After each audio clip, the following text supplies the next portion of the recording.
Alléluia. Je vais prêcher l'évangile. Je vais annoncer quelque chose pour te faire du bien. J'ai dit à la veillée d'annoncer quelque chose qui va changer ta mentalité ce matin. Tu vas savoir que tu n'es pas n'importe qui. Parce que l'Esprit de Dieu t'a réservé la royauté et le sauver de l'autel maintenant même. Parce que Jésus est mort et son sang a coulé pour toi. À cause de ça, tu as la capacité d'être roi et en même temps d'être en même temps sacrificateur en même temps. Les deux offices t'habitent ça. Pour une seule raison, quelqu'un a payé le prix. On a la parole. Prenons Apocalypse chapitre 5, verset 9 au verset 10. Et puis on va aller dans l'évangile. On va rentrer dans la parole. Il dit Apocalypse chapitre 5, à partir du verset 9 jusqu'au verset 10. Dieu a décidé que avant le temps marqué, avant que quelqu'un ne paye le prix de par son sang, nul ne pouvait avoir les deux offices en son sein et opérer. Parce que c'est le summum. Quand tu as là, tu as le top. Tu règnes à vie. Parce que tu as quoi? Tu as la royauté. Et tu as l'office. Alors, il dit, et il chantait un cantique nouveau en disant, tu es digne de prendre quoi? Le livre est d'en ouvrir les sceaux, car tu as été quoi? Immolé et tu as racheté pour qui? Pour Dieu. Par quoi? Par ton sang. Des quoi? Des hommes de toute tribu et de toute langue, de tout peuple et de toute nation. Au verset 10, il dit quoi? Tu as fait d'eux un royaume et des sacrificateurs pour notre quoi? Dieu. Et ils quoi? Ils régneront sur la terre. Voyez un peu ça. Quelqu'un a payé un prix pour que tu aies les deux offices en même temps chez toi. Personne ne doit faire les choses à ta place. Toi-même, fais ta cérémonie d'hôtel, tu dresses ton hôtel par la cérémonie. Toi-même, tu es roi. Toi-même, tu peux oindre. Toi-même. Et pourquoi? Parce que quand tu as les deux offices, tu règnes. Et voici quelque chose qui a perturbé un peu la France. Le 9 décembre 1905, à l'Assemblée nationale en France, une loi se vote. Parce qu'ils veulent en découdre de l'autorité des églises dans leur vie. Alors ils créent ce qu'on appelle la loi 1905. Cette loi qui tue l'association, où la séparation se fait entre l'État et l'Église. Quelqu'un connaît cette loi? Très bien. Ça évite aux prêtres ou au pape de fouiner dans la vie des autorités. Tu nous fatigues. Les petites confessions à gauche à droite, toi. Oui, je me confesse, mon père, parce que j'ai péché. Avant toi. Donc, ils étaient toujours à découvrir sur des choses comme ça. Il fallait qu'on arrête ça. Et ça, je dis, ce peuple-là, il pense un peu. Cette séparation-là, Dieu a voulu faire ça depuis très longtemps. Mais là où nous sommes sous la grâce, elle n'est plus séparée. Elle est pour nous, ceux qui ont la promesse, ceux qui sont en Christ, en Jésus de Nazareth. Des personnes comme Abraham, je pourrais dire la seule personne à qui tu as mis ces deux offices dans l'année, dans le temps, ou bien parmi les patriarches, c'était une seule personne dont on ne connaissait pas le père, on ne connaissait pas aussi la mère. Un monsieur qui est apparu bizarrement, roi de Salem et roi de justice. Et il arrive bizarrement et puis croise un homme que Dieu a choisi par qui la nation veut être bénie. Il croise Abraham. Ce monsieur s'appelle Melchisedec. En lui étaient les deux offices. En lui, il avait la royauté. En lui aussi, il était sacrificateur et souverain sacrificateur. Un homme qui n'est pas n'y a ni père ni mère. On se demande d'où il vient. L'image de Christ qui vient marquer son sceau. Marquer une tâche indélébile sur la vie de celui que Dieu a choisi pour pérenniser les nations. Est-ce que je parle à quelqu'un? Et voici que il arrive, mais il surgit comme ça après un combat farouche, un combat entre rois, Cependant, celui qui combattait les rois n'est pas roi.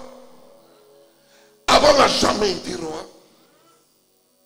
Il a fait la guerre des rois, Et tout le butin, il a pris, qu'il a vu Melchisedec, il dit, je viens vers toi te faire, je donne toute ma dîme. Il dit, toute la dîme de tout mon revenu.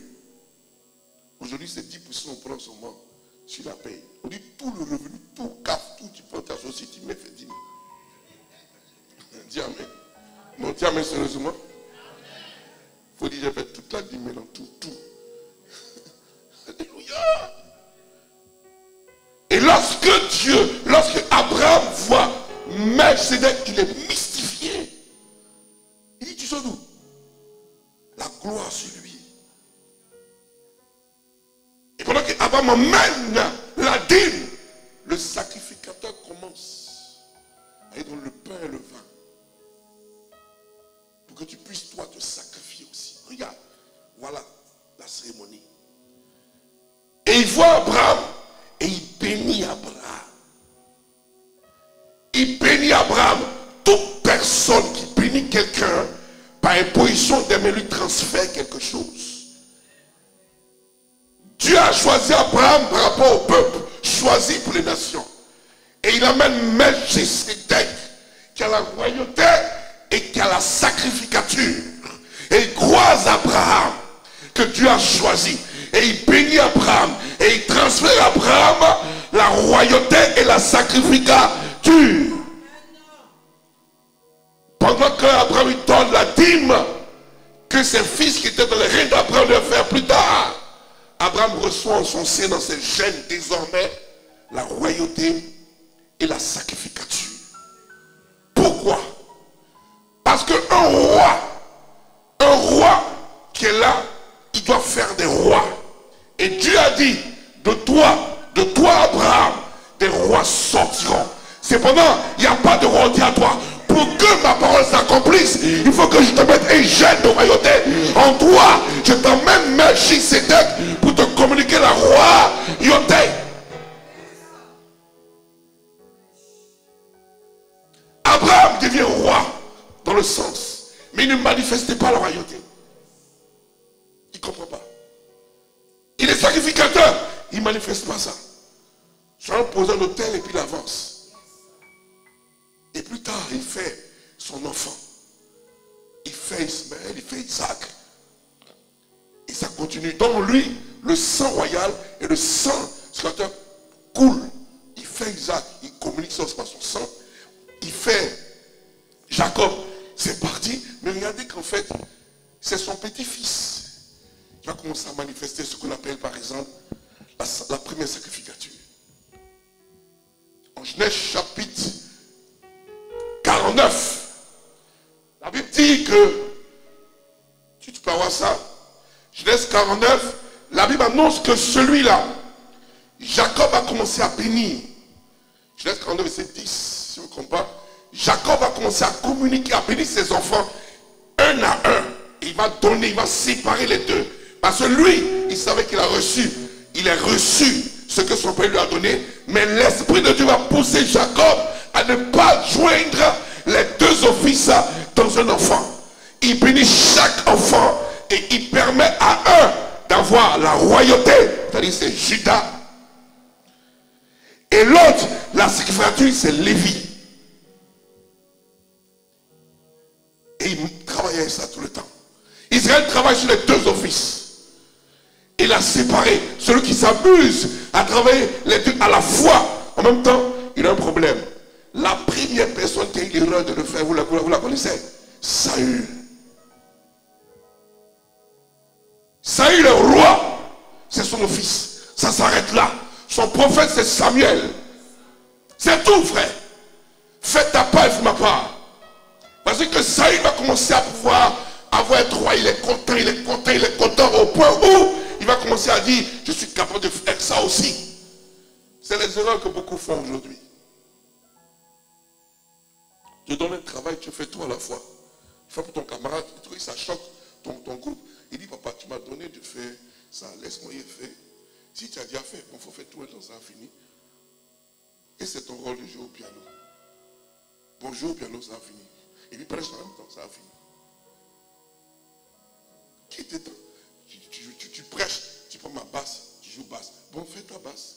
Laissez les gens le poste. Fais pour toi, on fait pour nous. On ne cumule pas comme ça. Alléluia! Et voici que le travail commence. Depuis que Jacob a départagé, ça suit son cours.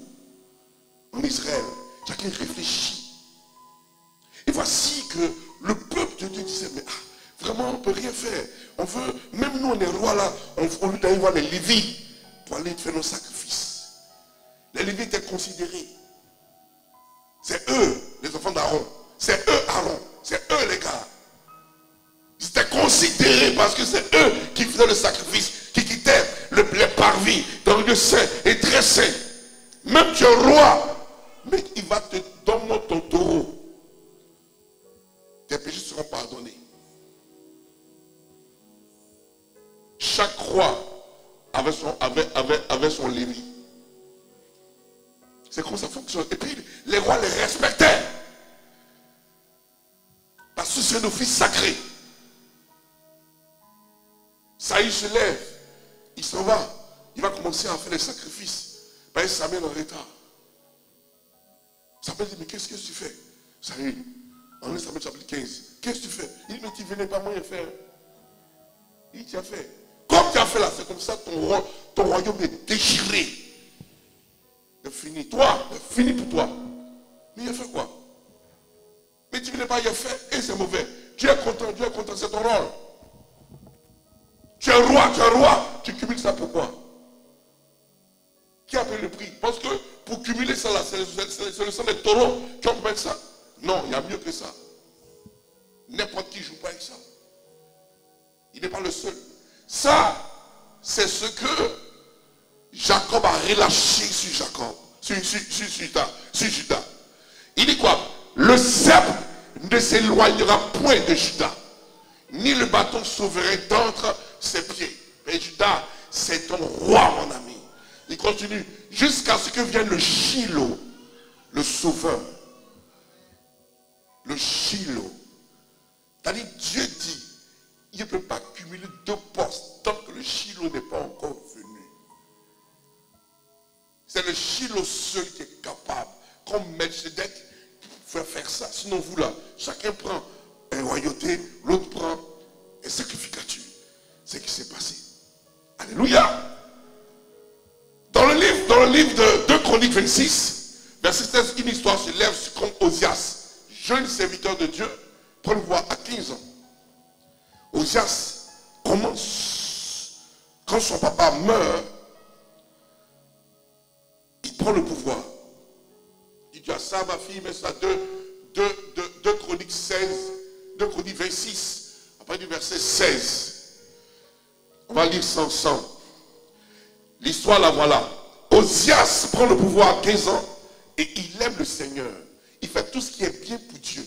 Il aime Dieu. Il a honoré Dieu. Il sait faire les cultes à Dieu. Il sait honorer Dieu dans ses cultes.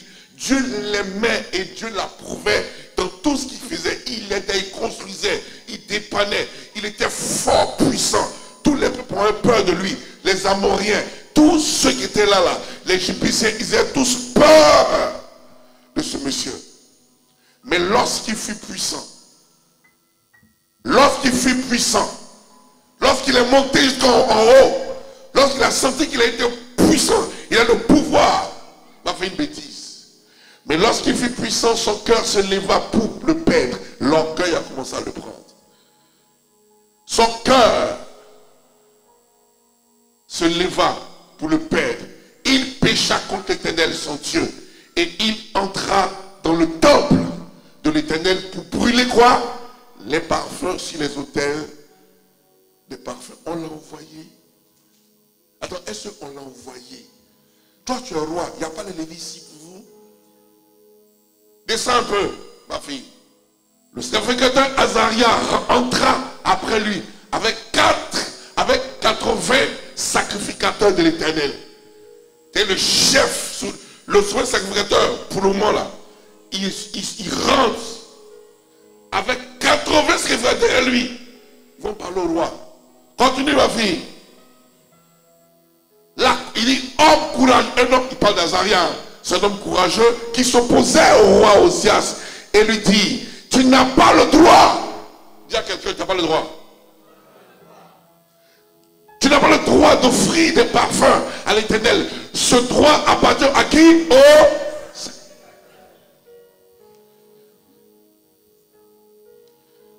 fils d'Aaron. Voici un message que le peuple avant toi cherchait à avoir. Un don, un privilège que toi tu adores ça ici. Tu fais 5 euros, 10 euros. Le roi qui est roi, il a convoité cet office-là que toi tu amènes. Gratuitement. Au point où il peut faire tout ce qu'il veut, mais Dieu ne peut pas agréer parce qu'il n'est pas habilité à le faire.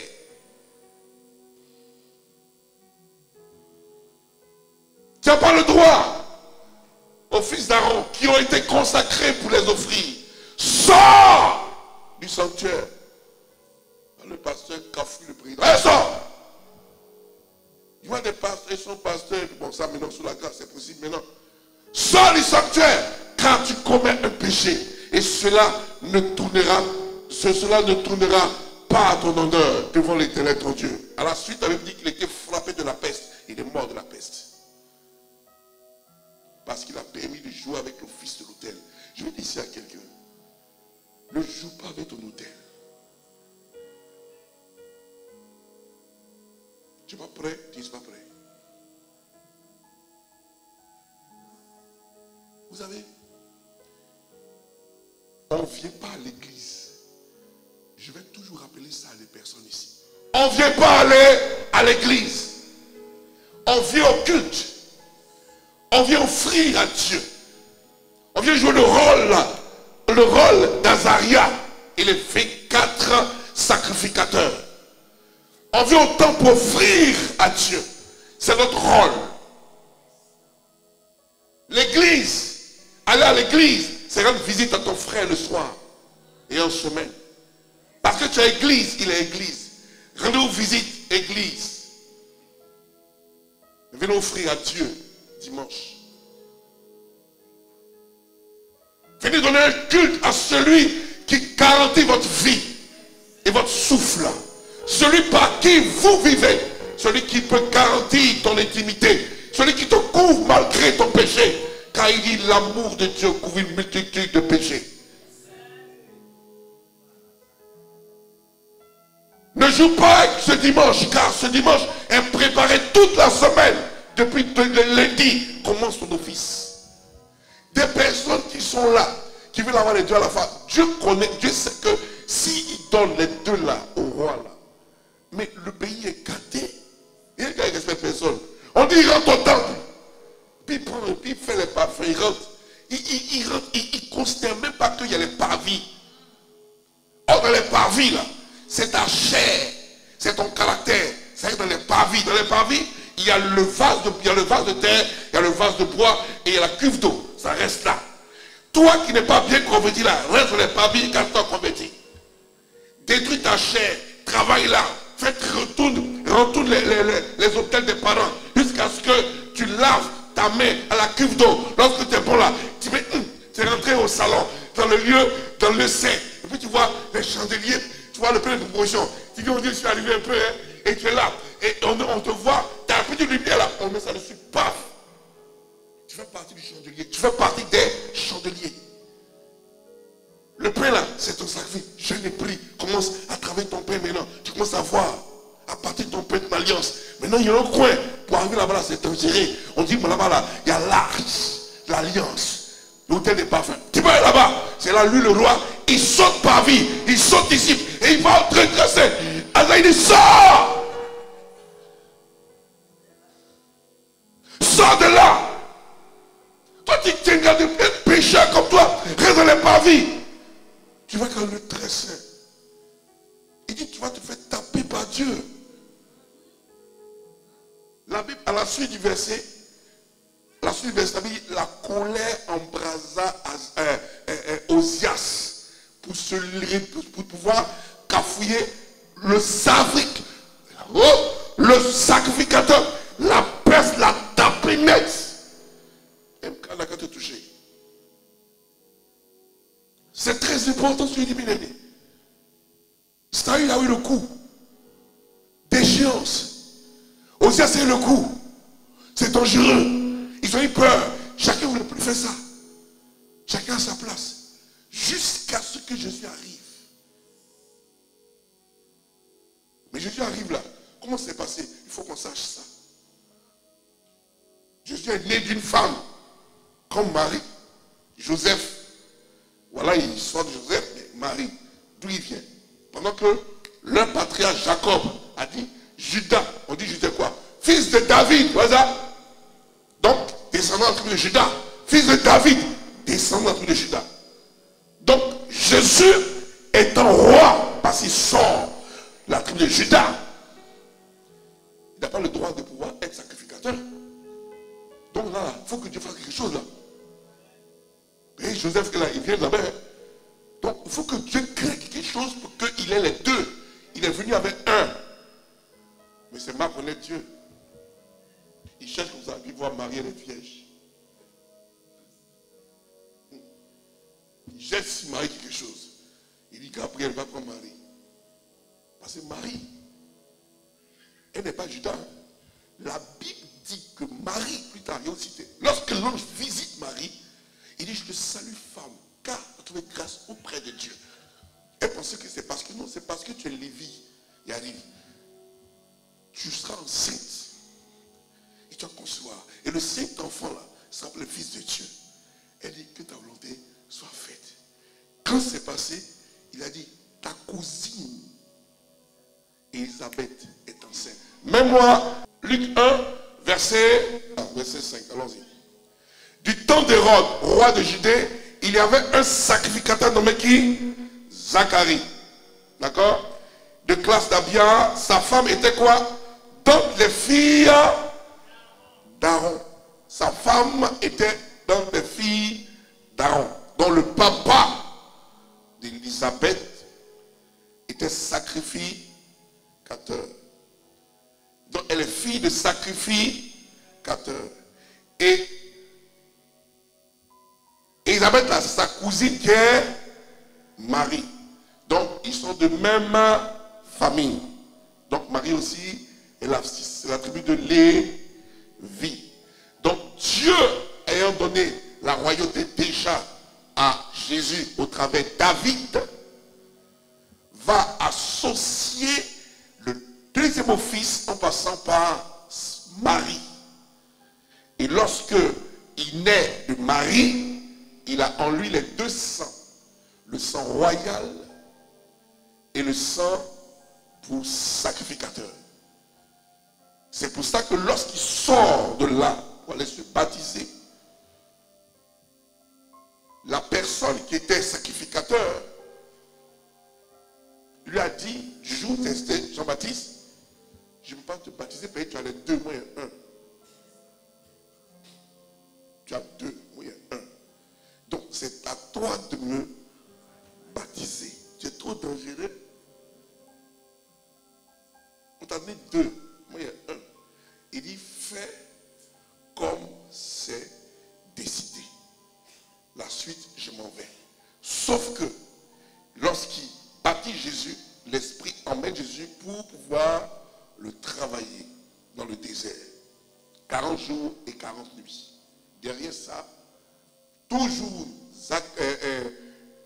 Jean-Baptiste, qui était le prophète, du moins qui était là, sacrificateur pour la circonstance, a commencé à travailler. Mais lorsque Jésus est arrivé, il fallait qu'un parte et puis un reste. Il n'y a pas deux personnes qui vont gérer ça ici. Et ça a causé la mort de Jean-Baptiste. celui maintenant qui portait les deux offices après tout le temps, après Melchisedec. Vous allez voir dans le livre de Hébreux, chapitre 5, il dit quoi? C'est moi qui ai fait de lui souverain sacrificateur. Ce n'est pas un homme, c'est Dieu qui l'a imposé. Souverain sacrificateur selon l'ordre de Melchisedec. Donc Jésus devient l'homme de la saison pour nous. L'homme par qui tout le monde doit passer. Parce qu'il est roi. Et en même temps, il est sacrificateur. Il est l'agneau immolé et le lion de la tribu de Juda. La personne où la nuit, c'est celui par exemple qui est l'agneau immolé. La nuit, il est sacrificateur. Le matin, il règne. Il est roi. On ne peut pas l'enlever ça. Mais pour que nous puissions avoir la même chose, il fallait que lui nous transfère ça par son sang. Alors Christ part à la croix, pas pour n'importe qui. C'est là qu'on a lu le livre, notre premier livre, Romains, Apocalypse maintenant, chapitre 5, verset 9. C'est là intervient Apocalypse, chapitre 5, verset 9. Pour te dire ce matin, mon frère, ma soeur, que tu n'es pas n'importe qui, apprends maintenant à sacrifier. Apprends à sacrifier. Sacrifie-toi. Ta vie doit être sacrifiée. Ton cœur est une plateforme où tu rencontres Dieu. Ton cœur doit être pur, ton cœur doit être préparé, ton cœur doit être propre à recevoir le sacrifice que tu as décidé. Ton cœur est une plateforme où Dieu regarde afin de pouvoir permettre que ce sacrifice soit agréé par Dieu. Vas-y. La Bible dit, et il chantait, vas-y, un chantique nouveau, en disant, tu es digne de prendre le livre et d'en ouvrir les sceaux, car tu as été immolé. Tu as racheté pour Dieu. Par ton sang, des hommes de toute tribu, de toute langue, de tout peuple et de toute nation. C'est pour ça, au verset 10, et tu as fait d'eux un royaume. Nous sommes des rois. C'est Jésus qui a fait de nous des rois. Et il ne s'arrête pas là. Ce qui t'a donné, ce qui en lui, il te donne. Son sang coule en nous. Le sang de Jésus coule en nous. C'est pour ça qu'il a dit, il dit, royaume et sacrificateur pour notre Dieu et nous régnerons. C'est pour ça qu'en Jean chapitre 3, verset, en Jean chapitre 3, je ne me trompe pas. C'est ça là. Verset premier, c'est ça. Nicodème, l'histoire de Nicodème, c'est Jean chapitre 3.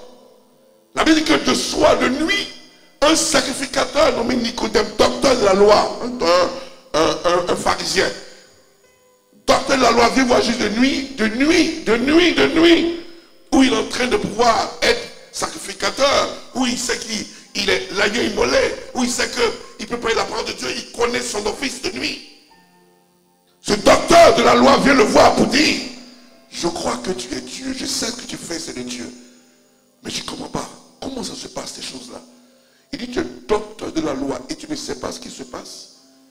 Nicodème, si tu n'es pas d'eau, en fait, tu n'es pas de nouveau, tu ne verras pas la gloire de Dieu. Regardez, ça c'est le premier office. Voir la gloire de Dieu, c'est de pouvoir manifester. C'est-à-dire, voir, il renverse la chose. Nous voulons voir la puissance de Dieu se manifester. Le chrétien, il est attiré par ce qu'il voit et ce qu'il doit posséder plus tard. Voir et posséder. C'est détaillé bien ici, mais vous allez voir. Il dit, si tu n'es pas de nouveau, tu ne verras pas la gloire de Dieu. Nais de nouveau et tu vas voir, en espérant un jour en posséder. Et il dit ensuite, si tu n'es pas, il dit, mais comment je peux naître de nouveau? Je suis vieux comme ça. Il y a naître, il dit, Nico, attends, Nico, tu comprends rien. Il est important pour toi que tu puisses naître de nouveau. Sinon même, tu ne peux même pas entrer même. Naître d'eau et d'esprit. Sinon tu ne rentreras pas.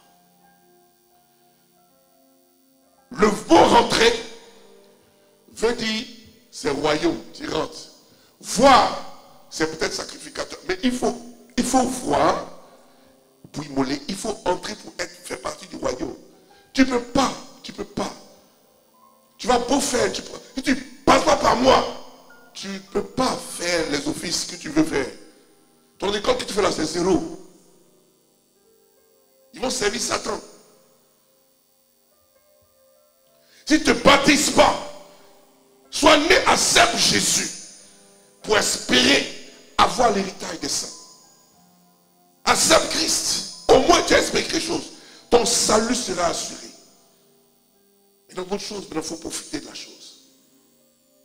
Profite. Voyez, ça me donne une image de Bethshabée.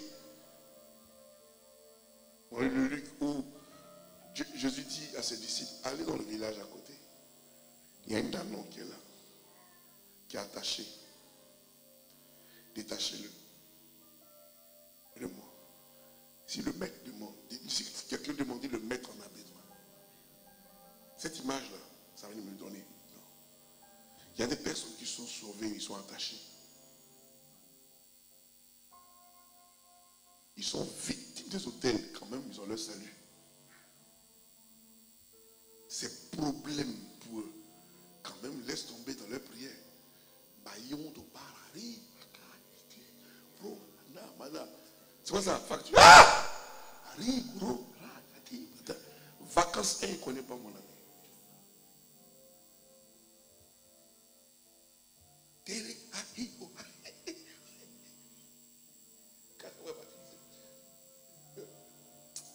Seigneur, fais pour t'avoir. Tu vas partir, il faut voir mieux ça va venir. Continue à prier encore. Tu es victime de ton sang. Le sang qui habite en toi t'accuse. Le sang des pères parle. La voix de l'autel s'élève pour te communiquer quelque chose. Il était alcoolique. Amen. Un alcoolique. Mais il y a dans tes veines, tu ne t'empêches pas de pouvoir boire. Tu es femme, mais tu te tapes comme ça une femme. On est victime des hôtels. Dans ton sang là, il y a des implants qu'il faut désactiver. Désactive les implants en toi, tu vas voir que ton hôtel va cesser. La voix de tes parents. Il y a des pasteurs, je vous dis, il y a des hommes de Dieu qui ont des problèmes. C'est pas qu'ils n'aiment pas Dieu. Ils aiment le Seigneur. Mais ils sont victimes des hôtels au point où ils ne comprennent pas. Ils jeûnent, ils reviennent, ça va un coup, puis ça revient. Il ne peut plus dire, je refuse cette passion. On sait que tes pasteurs maintenant c'est fini, c'est pour toi. Si c'était avant, il dit non, c'est en cachette. S'il était en cachette, qui était pasteur, il dit bon, on arrête parce que la personne sait que si pasteur c'est bon. Puis j'arrive pas à faire. L'homme sait que tu es pasteur, tu vas aller où? Tu as affronté ça. Tu as vu comment ça c'est dangereux? Bien aimé, on a quelqu'un qui a payé le prix pour que nous puissions avoir posé nos hôtels propres. Ton hôtel là, il faut le poser. Et puis pas ton hôtel pour dire, je connais l'erreur, je connais ma faiblesse. Vous savez, il y a un truc, c'est vrai, hein, il y a un truc où beaucoup de chrétiens font il faut que vous faites des erreurs. La chair là. Au point où on dit, ma chair est faible. On dit la chair quoi là et quoi là? Et un mot là on dit, l'esprit est quoi là? La chair est faible et l'esprit est disposé. Tu es vaincu par l'autel? Tu es vaincu par là? Parce que je ne comprenais pas pourquoi dans le temps, c'était dit, mais comment? Non, on peut gérer ça. Comment tu peux tomber comme ça? Quoi ça? Ta chair là, on peut gérer ça. Mais c'est parce que derrière, il a compris l'autel. Parce que tu as besoin de t'appuyer sur l'autel pour gérer ta chair. Tu as compris? Tu as besoin. Il y a Paul, non, Paul est trop esprit. Paul dit, le bien que je fais, je n'arrive pas à le faire. C'est le mal qui peut le faire à ce qu'il le fait. Mais il dit, gloire soit rendue à Dieu. Parce que Christ est mort. Pourquoi il est mort? Parce qu'il a deux offices à m'a donné maintenant. Je peux maintenant poser mon hôtel et m'appuyer sur ça pour pouvoir me battre comme ma chair. C'est ça qui est la vérité. Pose ton hôtel d'abord et pas toi. Appuie-toi sur ton autel et refuse que ta chair te guide. Tu penses que tu peux tenir ta chair, toi? Tu connais la puissance de ton autel. Tu n'es pas connu. Il a géré ton arrière-grand-père. Il a géré ton père. Il a géré tes arrière. Il est vieux. Il a 700 ans. Ton autel. Toi, tu as venu un petit dit, ouais, papa, il maîtrise. Papa, il maîtrise quoi? Tu vas péter. Tu vas te concentrer. Alléluia. Cherche à pouvoir poser un hôtel et dit Seigneur, j'ai un problème avec la cigarette, j'ai un problème avec la masturbation, j'ai un problème avec les femmes, j'ai un problème avec le mensonge, j'ai un problème avec l'alcool. Il faut que tu identifies ton sujet, identifie ta faiblesse, identifie ça et pose sur l'autel, appuie-toi dessus et pose sur l'autel. Tu vas vaincre l'addiction, tu vas vaincre l'addiction qui te fatigue. Tu donnes les secrets et puis tu joues.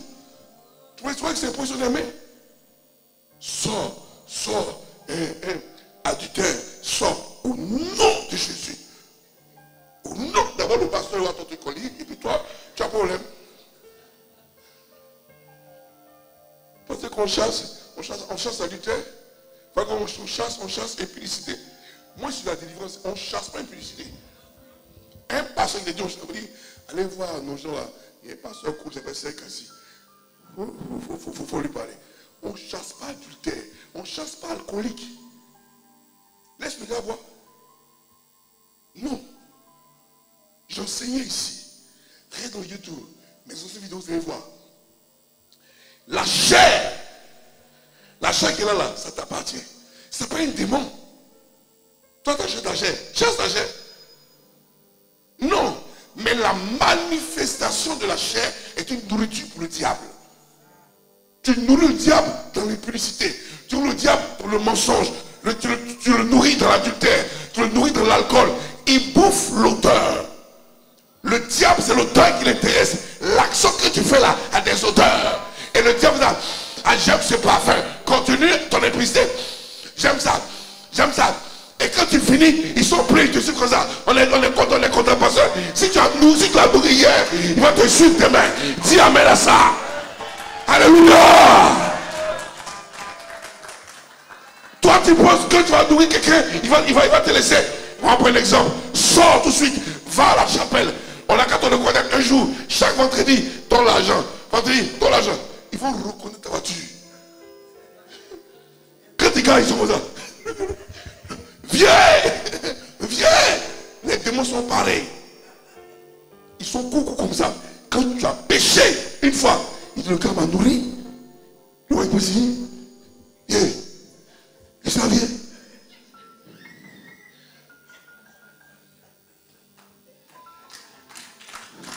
Alléluia. Vous nourrissez le démon, vous le fuyez.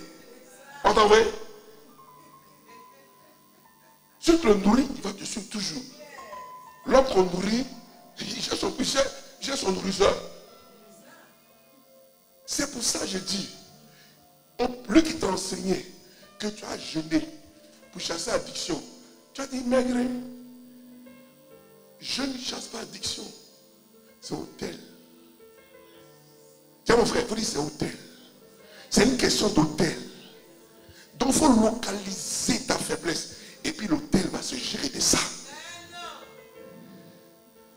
Sinon tu auras un problème.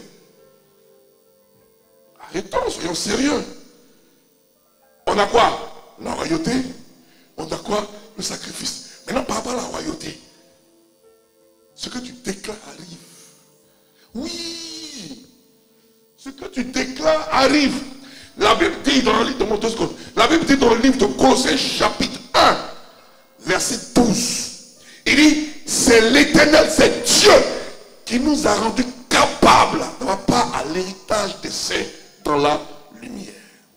Au verset 13, il dit, c'est lui qui nous a délivrés du monde des ténèbres, qui nous a transportés et nous a déposés dans le royaume du Fils de son amour, en qui nous avons la rédemption et le rachat de nos vies et la remission des péchés, le pardon complet de nos erreurs passées, présentes et futures.